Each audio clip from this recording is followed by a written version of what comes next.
성탄절 다가오는 12월 대강절 기간을 우리가 보내고 있어요. 정말 우리 마음 가운데 그런 성탄을 준비할 수 있는 그런 마음의 여유와 또 신앙의 어떤 넉넉함이 있을 수 있는 그런 한 달이 될 수 있기를 원합니다. 우리 예수님은 한 마리 양으로 오셨죠. 유월절 어린 양으로 오신 예수님은 털 깎는 자 앞에서 잠잠한 양과 같이 그렇게 십자가를 지셨습니다. 하나님 앞에서 순종의 제물이 되신 거죠. 죽기까지 복종하신 우리 예수님이네요. 지난주 금요 기도 말씀 가운데 예수님의 십자가 길은 어떤 길이었다고 그랬습니까? 순종의 길이었음을 우리가 배웠습니다. 겟세마네 동산에서 피땀을 쏟으며 심한 통곡과 눈물로 간구와 소원을 올리신 예수님이셔요. 그 간절한 간구의 응답은 어떻게 또 왔습니까? 십자가를 지심으로 왔어요. 순종이라는 것으로 왔어요. 순종하라였어요. 이 고난을 내게서 이 잔을 내게서 옮기시옵소서라고 기도했지만 그 간절한 통곡과 간구는 어떻게 응답이 왔어요? 순종하라. 십자가를 지시는 것이었어요. 그렇게 예수님은 복종의 대명사이십니다.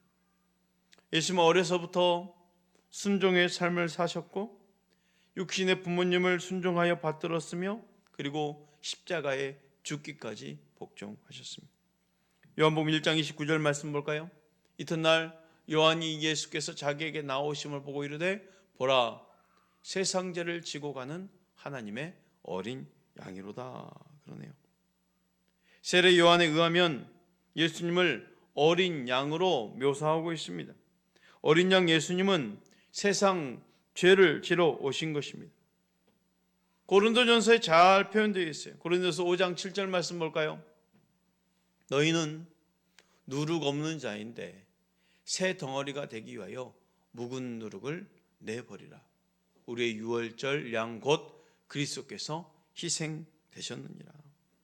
예수님이 이렇게 유월절 절기에 양으로 오신 것입니다. 하나님이신 그가 유월절 양으로 오셨다는 것은 어떤 의미일까요? 오늘 본 말씀 그 앞절에 이렇게 되어 있어요. 빌립보서 2장 5절부터 7절 말씀 너희 안에 이 마음을 품으라 곧 그리스도 예수의 마음이니 그는 근본 하나님의 본체시나 하나님과 동등됨을 취할 것으로 여기지 아니하시고 오히려 자기를 비워 종의 형체를 가지사 사람들과 같이 되셨고. 우리 지금 성탄이 다가오죠. 성탄을 생각하면 마치 정말 기쁜 어떤 잔치와 같은 축제와 같은 날입니다. 물론 정말 그런 잔치와 축제가 이어져야 될 날이죠. 우리 주님을 생각한다면 죽기까지 낮아지신 이 십자가보다 더 낮아진 사건이 사실 성탄이었어요. 그렇잖아요. 하나님이신 그예요. 하나님의 본체예요. 하나님이신 그가 인간의 몸을 입고 이 땅에 오셨단 말입니다. 무슨 의미입니까? 추위와 더위, 가난, 그 온갖 괴로움과 고통을 안을 수밖에 없는 한없이 약한 인간이 되셨다는 거예요. 하나님 그가, 그게 바로 성탄이에요. 정말 낮아질 대로 낮아진 모습이 지금 성탄입니다. 그렇잖아요. 하나님의 근본이, 예수님의 근본이 바로 하나님의 본체셨어요. 하나님의 본체란 하나님의 속성, 하나님의 성품을 말하는 것으로 본질적으로 하나님 자신이라는 뜻입니다. 예수님 하나님이십니다. 그런데 하나님이신 그가 하나님과 동등됨을 취할 것으로 여기지 아니하시고 했네요. 하나님과 동등하신 하나님이신 예수님은 이 세상에 하나님과 동등됨을 취할 것으로 여기지 아니하셨어요. 그렇게 어떻게 나타내셨습니까? 자기 스스로 비워 종의 형체를 가지셨다는 거예요. 사람의 모양으로 사람들과 같이 되셨다는 거예요. 그렇다면 사람의 모양으로 사람들과 같이 되신 예수님이 하신 일이 무엇입니까? 8절 말씀 우리 함께 읽어볼까요? 시작. 사람의 모양으로 나타나사 자기를 낮추시고 죽기까지 복종하셨으니 곧 십자가에 죽으심이라. 성탄을 하신 이유가 바로 여기 있어요. 낮아지고 죽기까지 성탄으로 오신 이유는 십자가에 죽기 위해서, 더 낮아지시기 위해서. 하나님과 동등이신 이 예수님이 사람의 모양으로 사람들과 같이 되셔서 하신 일은 자기를 낮추시며 죽기까지 복종하신 것입니다. 어떻게 해요? 십자가에서 죽으심으로 말입니다. 그러므로 우리가 품어야 할 예수님의 마음은 이렇습니다. 강요하지 않는 자발적으로 비우는 마음, 교만하지 않는 자기를 낮추는 마음, 십자가에 죽기까지 복종하는 마음인 것이죠. 스스로를 비우고 낮추고 죽기까지 복종하신 예수님께 어떤 은혜가 임했네요.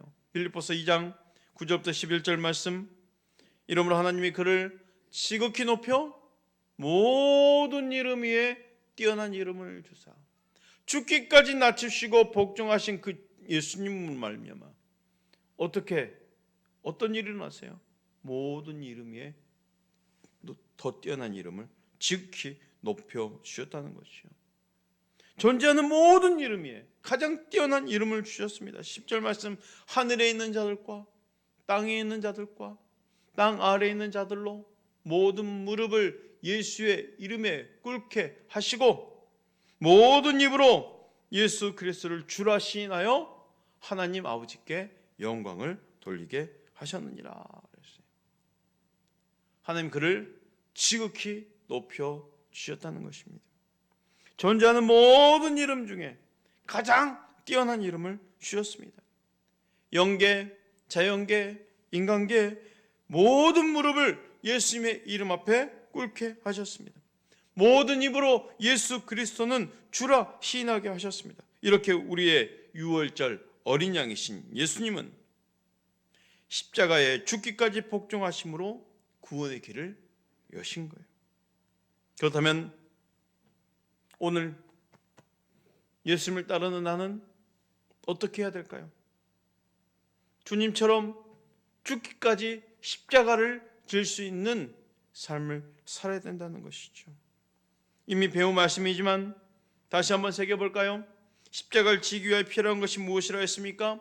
아버지 뜻에 순종하는 것이죠.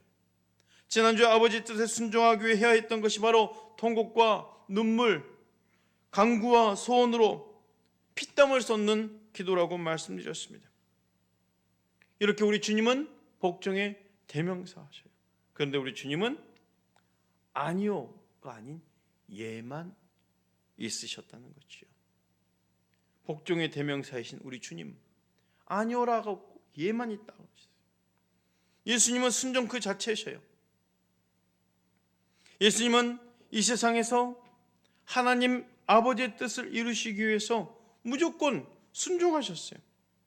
그래서 우리 예수 주님에게는요 아니오가 없습니다. 예만 있으셨어요. 그 누구도 쉽지 않은 일입니다. 더구나 불순종의 영이 역사하는 세상에서 온전한 순종이란 거의 불가능합니다. 그냥 우리 안에 예수님이 살아계시면 가능합니다. 우리 안에 성령님이 살아계시면 가능합니다. 우리도 예수님처럼 아니오가 아닌 예, 그 삶을 살 수 있기를 기도해야 된다는 거지요. 지난주 힐링 캠프를 끝나면서 그래도 이제 힐링 캠프 스태프들도 계시고 함께 하신 분도 계시고 지금 함께 하지 못하신 분도 계시지만은 그래 힐링 캠프가 뭘까 참 궁금하실 거예요. 간증하실 분들을 좀 세우고 싶었는데 좀 쑥스러워하니 할 수는 없고 제가 지난주 힐링 캠프 하신 분들 다시금 간증 영상을 보면서 정말 성령님이 아니고는 이렇게 만져낼 수 없겠구나라는 그런 걸 다시 한번 느끼게 돼요. 야, 어떻게 이런 결단을 할 수 있지? 어떻게 이런 마음을 품을 수 있지? 야, 정말 성령님이 아니시고는 할 수 없는 일이구나. 전혀 교회를 나오지 않고 믿음이 없을 때는 어떤 삶을 살게 되겠습니까? 그냥 아니오란 삶이죠. 아니요, 아니요, 안 돼요, 못 해요, 안 해요. 그런데 성령님이 함께 하심으로 말미암아 주를 그리스도로 고백하는 그 신앙이 된 이후에 삶이 어떻게 바뀌는가? 아멘으로 바뀌어버리는 거예요. 아멘, 예, 아멘. 지난 삶에 대한 회개, 각성, 앞으로 주를 위해서 어떻게 살겠노라는 결단, 아멘으로 바뀌어버리는 거죠. 이게 바로 주님이 내 안에 살아계시다는 증거요. 주님 복종의 대명사니까. 주님은 아니오가 아니고 예만 있으셨으니까. 그러니까 주님이 내 안에 살아계시다는 증거라는 거예요. 예입니다. 예, 말 그대로 예입니다. 고린도후서 1장 15절부터 20절 말씀 볼까요? 내가 이 확신을 가지고 너희로 2번 은혜를 얻게 하기 위하여 먼저 너희에게 이르렀다가 너희를 지나 마게도냐로 갔다가 다시 마게도냐에서 너희에게로 가서 너희의 도움으로 유대로 가기를 계획하였으니 이렇게 계획할 때 어찌 경솔히 하였으리요? 혹 계획하기를 육체를 따라 계획하여 예 하면서 아니라 하는 일이 내게 있겠느냐? 하나님은 미쁘시느니라. 우리가 너에게 한 말은 따라합시다. 예 하고 아니라 함이 없노라. 다시 한번 예 하고 아니라 함이 없노라. 19절 우리 곧 나와 실루아노와 디모데로 말미암아 너희 가운데 전파된 하나님의 아들 예수 그리스도는 따라합시다. 예 하고 아니라 함이 되지 아니하셨으니 그에게는 예만 되었느니라. 그에게는 예만 되었느니라.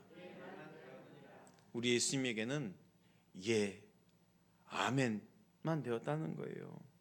20절 말씀, 하나님의 약속은 얼마든지 그리스도 안에서 예가 되니 그런즉 그로 말미암아 우리가 아멘하여 하나님께 영광을 돌리게 되느니라 그랬습니다. 고린도후서를 기록할 당시 바울의 선교 여정은 어디입니까? 마게도냐를 지나서 고린도 다시 마게도냐에서 고린도, 그리고 다시 유대입니다. 바울의 선교 여정의 계획의 특징이 있어요. 인간의 계획대로 움직이지 아니했다는 거예요. 본인이 가고 싶어서 간 게 아니었어요, 사실. 마게도냐로 가기 전에도, 이 유럽으로 넘어가기 전에도 바울은 본인의 계획은 아시아였어요. 아시아에 가서 복음을 전하는 게 본인의 계획이었어요. 그 육신의 계획인 거예요. 그러나 성령은 그게 아니었어요. 유럽이었어요. 그럼 본인의 계획과 본인의 생각에서는 아니 지금 이 로마의 박해가 너무 심한데 어떻게 거기로 넘어갑니까? 복음을 쉽게 받아들일 수 있는 아시아로 간 게 맞습니다 하며 본인의 계획대로 움직였다면 지금 복음이 전 세계로 퍼졌을까요? 우리에게까지 복음이 정말 쉽게 왔을까요? 성령님의 계획, 하나님의 뜻은 로마였어, 로마. 그래야 복음이 증거되니까. 그 복음의 그 말씀에 그대로 순종하면서 따랐다는 거예요. 육체의 계획이 아니라 성령이 인도하심대로 하나님 말씀대로 이해하면서 따랐다는 거예요. 이게 바로 바울의 선교 여행의 계획의 특징입니다. 육체를 따라 경솔하게 움직이지 않았다는 거예요. 생각해 보세요. 그때 당시 로마는요, 지금으로 말하면 그냥 전 세계를 집권했던 정복자입니다. 전 세계 집권. 그때 당시 그곳이 거의 전 세계니까 로마가 모든 길은 로마로 통한다. 그때 당시 예수님 시대 당시 이후에 모든 길은 로마로 통한다예요. 그러니까 모든 그 바다 해상 문물도 로마로 들어가고 또 로마는요 세계 최초의 그 고속도로가 만들었어요. 그러니까 비포장 이 흙도로가 아니라 그냥 그 대리석으로 판판한 돌로 이 고속도로를 깔아버렸어요. 전국에.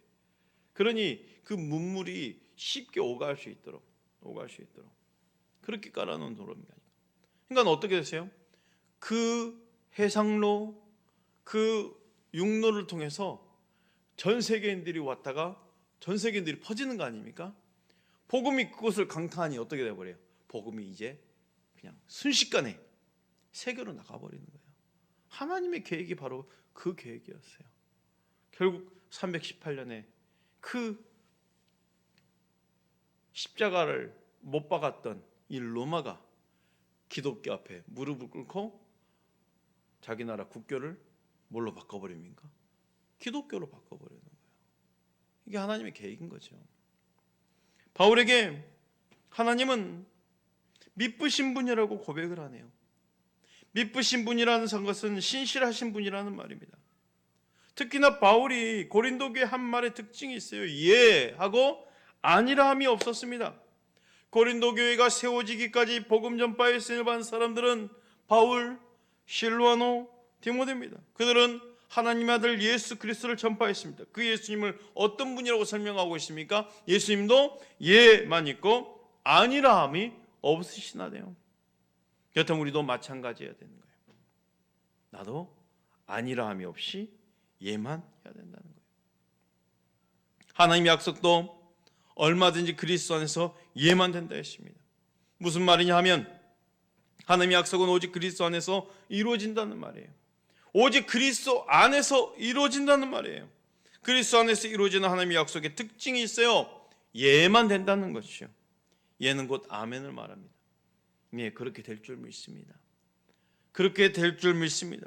순종을 위해서는 하나님 말씀 앞에 아멘으로 받으시길 바랍니다. 하나님의 역사를 이뤄내기 위해서는 하나님의 일하심을 보시기 위해서는 예, 아멘으로 받으시길 바랍니다. 하나님의 일은 아멘으로 하는 거예요. 순종으로 하는 거예요. 아멘 곧 이 말이 곧 예 믿습니다 이 말이잖아요. 그렇게 우리가 약속의 말씀 앞에 아멘하면 누가 영광을 받으십니까? 하나님이 영광 받으시는 거예요. 20절 말씀, 고린도후서 1장 20절 말씀을 우리 함께 읽고 우리 찬양으로 기도할까요? 함께 읽습니다. 시작. 하나님의 약속은 얼마든지 그리스도 안에서 예가 되니 그런즉 그로 말미암아 우리가 아멘하여 하나님께 영광을 돌리게 됩니다. 우리가 아멘하면 누가 영광을 받으십니까? 하나님이 영광 받으십니다. 아멘하여 하나님이 영광 받을 줄 믿습니다. 그래서 하나님의 일은 아멘으로 하는 거예요.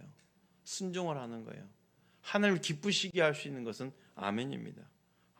오늘도 그런 순종으로 하나님께 나아갑시다. 우리의 시선을 오직 하나님께 둡시다.